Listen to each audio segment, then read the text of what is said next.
Bonjour à tous et bienvenue sur notre chaîne, où nous partageons des curiosités fascinantes et des analyses approfondies sur le Seigneur des Anneaux et le vaste légendarium de la Terre du Milieu. Si vous appréciez un contenu immersif sur la lore, n'oubliez pas d'aimer cette vidéo et de vous abonner pour ne manquer aucune nouvelle exploration du monde créé par Tolkien. La vidéo d'aujourd'hui est une analyse de style documentaire consacrée aux anciens et redoutables dragons de la Terre du Milieu, des créatures façonnées par les ténèbres, forgés pour la guerre et rappelés comme certains des êtres les plus destructeurs ayant jamais volé ou rampé sur la terre. Cet épisode pose les bases de leurs origines, de leur essor et de leur impact dévastateur à travers les Ages. Pour éviter tout problème de droit d'auteur, toutes les images de cette vidéo ont été générées par IA. À cause de cela, vous pourriez remarquer de petites différences entre ce que vous voyez et ce qui est narré.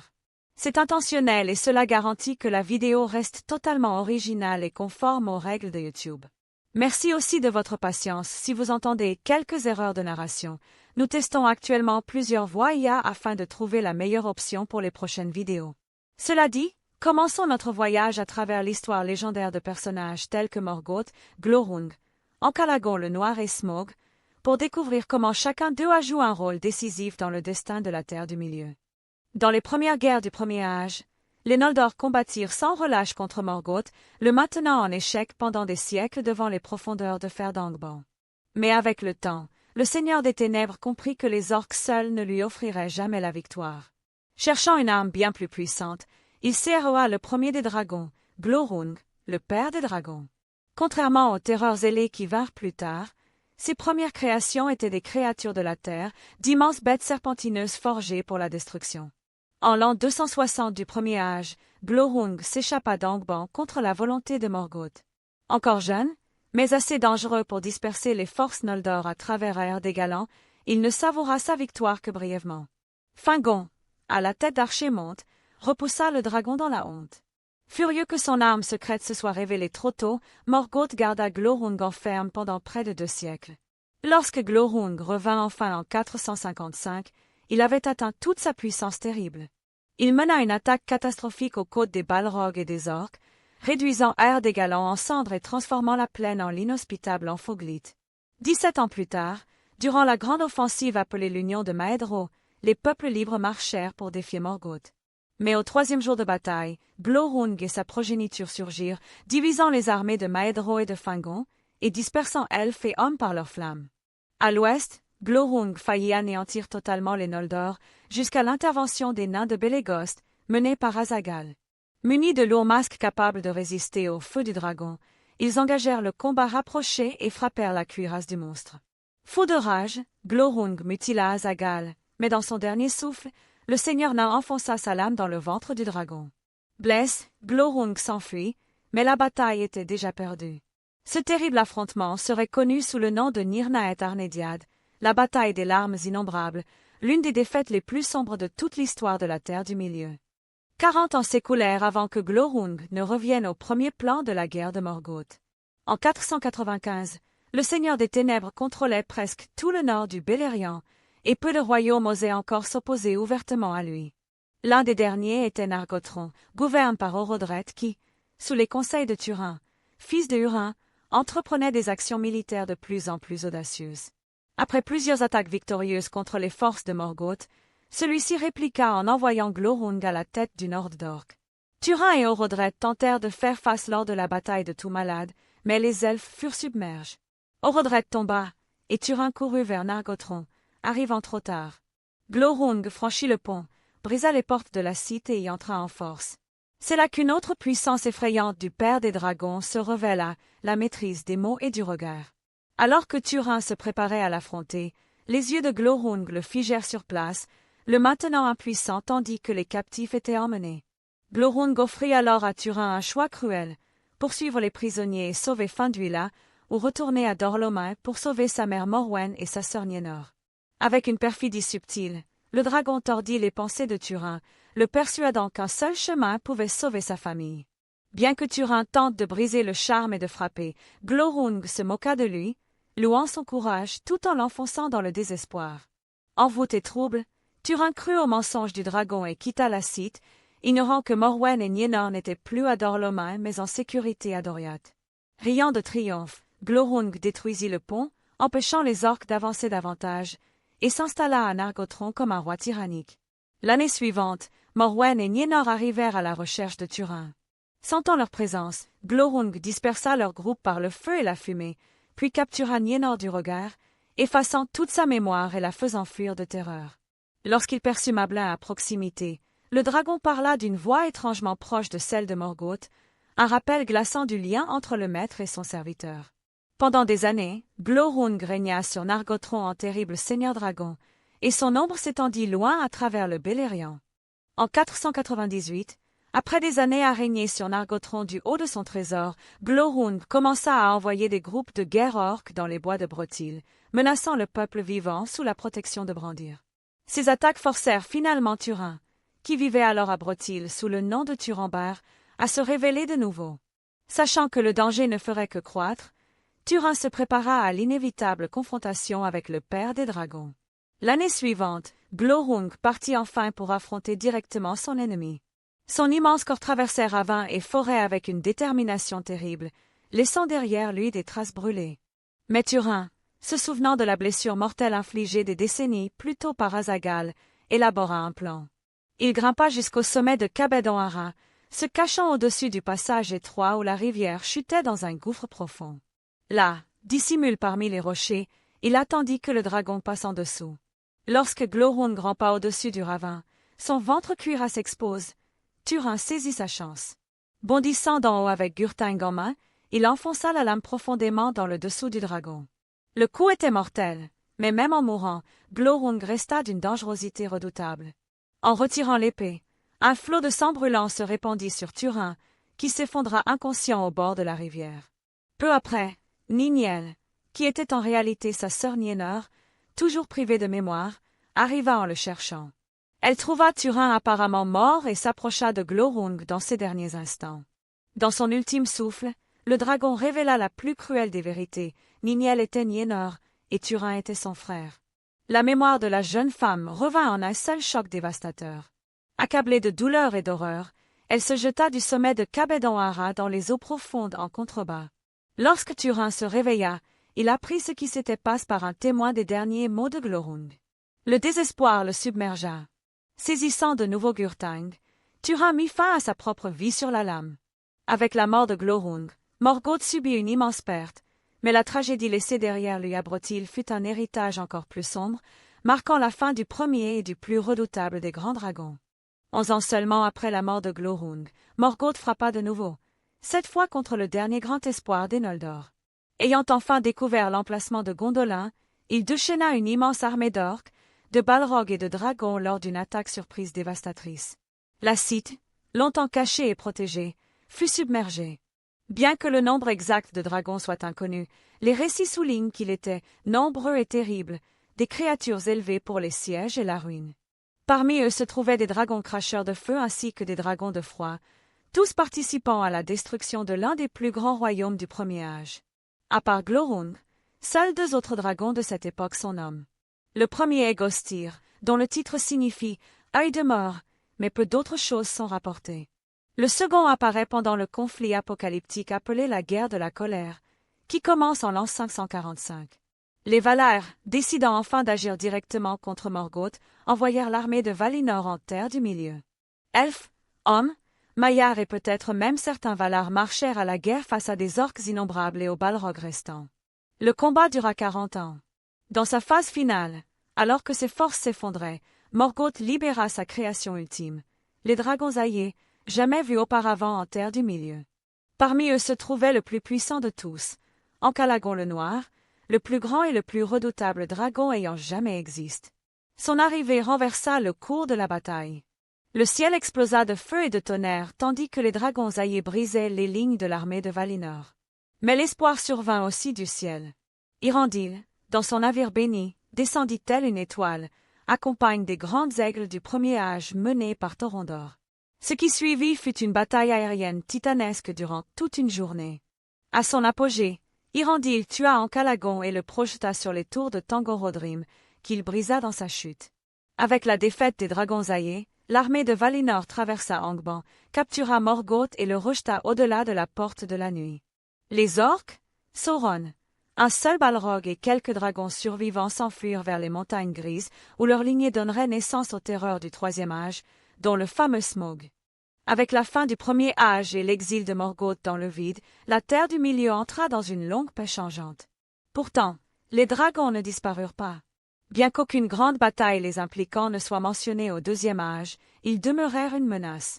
Les textes rapportent que parmi les hommes qui ne faisaient pas partie des Édins, beaucoup tombèrent dans les ténèbres et furent tourmentés par des démons, des dragons, des bêtes farouches et des orques impurs. Même sans conflit à grande échelle, les dragons survivants de Morgoth continuèrent à hanter les régions les plus reculées, ombre persistante de son ancienne malveillance. Leur présence devint bien plus visible au troisième âge. Après la chute de Morgoth, plusieurs dragons, ainsi qu'au moins un Balrog survivant, s'enfuirent vers les lointaines montagnes du nord. En l'an 1980, dans les profondeurs de Moria, ce Balrog fut réveillé par les nains du peuple de Durin. La créature tua Durin VI, et dans le chaos qui suivit, les nains abandonnèrent Khazad-dûm. Chasse de leur terre ancestrale, une partie du peuple de Durin migra sous la conduite de Thrain et fonda le royaume d'Erbor en 1999. La plupart des nains de Durin s'installèrent toutefois dans les montagnes grises, au nord d'Erbor. C'est là que, seulement un an plus tard, apparut l'un des rares dragons noms du troisième âge, Skata le Vert. Skata avait longtemps accumulé des trésors vols aux nains des montagnes grises, mais il fut tué par Fram des Éotos, les ancêtres des Rohirrim. Fram refusa de rendre le trésor récupéré aux nains, provoquant une profonde inimité. Certains récits suggèrent même que les nains l'assassinèrent pour cet affront. Plus de 2 siècles plus tard, les nains durent encore faire face à une menace croissante. Vers 2570, les dragons du Nord s'étaient multipliés et hardis. Ils attaquèrent les places fortes naines des montagnes grises, déclenchant un long et brutal conflit. Pendant 19 ans, les nains résistèrent, mais en 2589, la tragédie frappa. Le roi d'En-i et son fils Fror furent tués devant leur porte par un dragon de froid, un drake incapable de cracher du feu, mais tout aussi mortel. Ces pertes brisèrent leurs forces. Les nains survivants abandonnèrent les montagnes grises et se divisèrent de nouveau entre Erbor et les collines de fer, où surgirent plus tard des rois tels que Den Deux Pieds de Fer. Après la tragédie qui mit fin à la guerre dans les montagnes grises, les nains se réinstallèrent. Tror, père de Thrain II et grand-père de Thorin écu de Chêne, conduisit son peuple de retour à Erbor, restaurant le royaume sous la montagne. Pendant ce temps, son frère cadet Gror fonda une forteresse distincte dans les collines de fer, établissant la lignée qui donnerait un jour naissance à Den Deux Pieds de Fer. À cette époque, le destin de Smaug restait incertain. On ignorait s'il avait participé à la guerre du Nord. Smaug, comme Gandalf le qualifièrent plus tard de jeune, lorsqu'il vint à Erbor en 2770, mais vieux et fort, à l'arrivée de Bilbo en 2941. Cela suggère qu'il était trop jeune, ou peut-être pas encore né, lorsque le conflit prit fin en 2589. Pendant environ 180 ans après la reprise d'Erbor par les nains, la paix régna de nouveau. Le royaume prospéra en richesse, en artisanat et en commerce. Mais la paix dure rarement en terre du milieu, surtout lorsqu'il s'agit de dragons. En 2770 du troisième âge, le plus grand dragon de cette époque, Smaug le Dor, entendit les rumeurs sur l'immense trésor d'Erbor. Attiré par cette richesse, il fondit vers le sud tel un ouragan. Son attaque contre la montagne solitaire fut soudaine et sans avertissement. Smaug s'abattit d'abord sur Erbor lui-même, enflamma les forêts avoisinantes et sema la panique. Les nains sortirent par la grande porte pour lui résister, mais Smaug en tua un grand nombre. Puis il tourna sa fureur vers Dal, dévastant la cité et massacrant la plupart de ses guerriers, y compris le seigneur Girion, ancêtre de Bar. Enfin, Smaug revint à Erbor, brisa la porte principale et s'empara des salles et du trésor. Seuls quelques-uns survécurent, Tror et Thrain II s'échapperont par la porte secrète, tandis que Thorin, alors âgé de seulement 24 ans, se trouvait à l'extérieur de la montagne et s'enfuit avec d'autres. Smaug s'installa sur le trésor, transformant toute la région en la désolation de Smaug. Chasse une fois de plus en exil, les nains du peuple de Durin errèrent longtemps, affrontant de nouvelles épreuves et de nouveaux conflits. Pendant plus de 170 ans, Smaug demeura le tyran incontesté de la montagne solitaire, ne sortant que rarement pour chasser, et parfois pour enlever des jeunes filles dans les ruines de Dal pour s'en nourrir. Pendant plus de 170 ans, Smaug régna sans rival sur Erbor, ne sortant que la nuit. Il chassait dans les ruines de Dal et enlevait souvent des habitants, surtout des jeunes filles, jusqu'à ce qu'il ne reste presque plus personne. Sa longue présence sur le trésor fit naître un phénomène mystérieux appelé la maladie du dragon. L'or et les bijoux sur lesquels un dragon dormait pendant des siècles semblaient absorber une subtile corruption, éveillant la cupidité et la folie chez ceux qui les possédaient ensuite. La légende de Fram et Skatta suggérait déjà ce fléau, car Fram refusa de partager le trésor récupéré du dragon et aurait été tué par les nains pour cet affront. Le règne de Smaug continua jusqu'en octobre 1941, lorsque Bilbo Beutlin et la compagnie de nains entrèrent dans la montagne. Après que Bilbo eut dérobé une seule coupe du trésor le 22 octobre, Smaug sentit immédiatement le vol. Fou de rage et d'humiliation, il jaillit de sa chambre et fouilla la montagne à la recherche du coupable. Ne trouvant ni Bilbo ni les nains, il découvrit leurs poneys et les dévora. Le lendemain, Bilbo retourna dans l'antre pour sa fameuse conversation avec Smaug. Le dragon le nargua, affirmant sentir ses compagnons et supposant, à tort, qu'il venait de Laqueville. Leur échange montra toute la ruse de Smaug. Il tenta de semer la méfiance entre Bilbo et les nains, se moquant de l'idée qu'il partagerait Équiablem le trésor avec lui. Bilbo cependant répondit par des titres énigmatiques comme « Cavalier de tonneau » et « Gagneur d'anneaux », évitant habilement de révéler son vrai nom. Quand Smaug comprit que les nains voulaient reprendre leur trésor, il entra dans une fureur immense. Il accusa les habitants de Laqueville de les avoir aidés et vola vers le sud pour détruire la cite. En approchant du lac, il évita l'eau et déchaîna son feu sur les structures de bois. La grande salle s'effondra d'un seul coup de sa queue, et la ville flambait tandis que Smaug tournoyait dans le ciel. Mais son long sommeil sur le trésor avait révélé une faiblesse fatale, une zone nue sous son ventre incruste de gemmes. Bar, héritier de Girion, apprit cette faille d'une grive qui avait entendu Bilbo. Avec sa dernière flèche, la flèche noire transmise de génération en génération, Bar visa l'endroit exposé sous le sein gauche de Smaug. Le dragon tomba du ciel et s'écrasa en ruine sur la ville en flammes. Avec la mort de Smaug, la menace immédiate sur le nord prit fin, mais sa chute enflamma un nouveau conflit. Le vaste trésor d'Erebor, longtemps corrompu par la maladie du dragon, attira l'attention de nombreux peuples. Bar voulut l'utiliser pour reconstruire Laqueville puis Dal, tandis que le roi elfe de la forêt noire revendiquait aussi une part pour aider son peuple souffrant.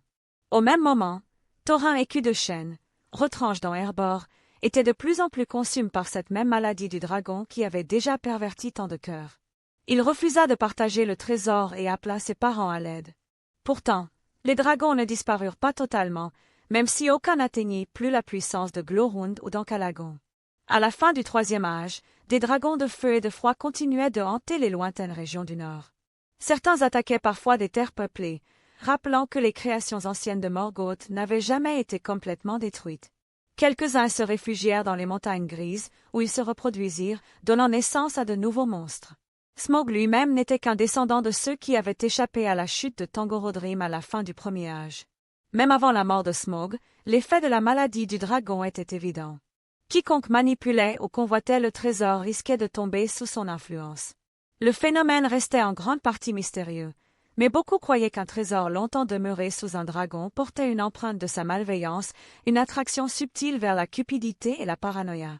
L'histoire de Fram et Skatta y faisait déjà allusion longtemps avant la chute d'Erebor. Après la mort de Smaug, la bataille des 5 armées éclata, opposant elfes, nains, hommes, mais aussi gobelins et loups. Aucun dragon n'apparut dans ce combat, mais son issue transforma durablement le Nord. Bar rebâtit Dal, les nains reconstruisirent Erebor sous d'un pied de fer, et le commerce revint dans la région pour la première fois depuis des siècles. Dans les siècles qui suivirent, les dragons n'apparurent plus que rarement, mais leur legs demeura. Ils restèrent des créatures de mythe et de terreur, vestiges de la corruption la plus profonde de Morgoth. Et bien qu'aucun, après Smaug, ne se soit lève pour défier directement les peuples libres, le souvenir de ces monstres qui autrefois incendièrent le monde suffit à entretenir pour toujours la peur des dragons en terre du milieu.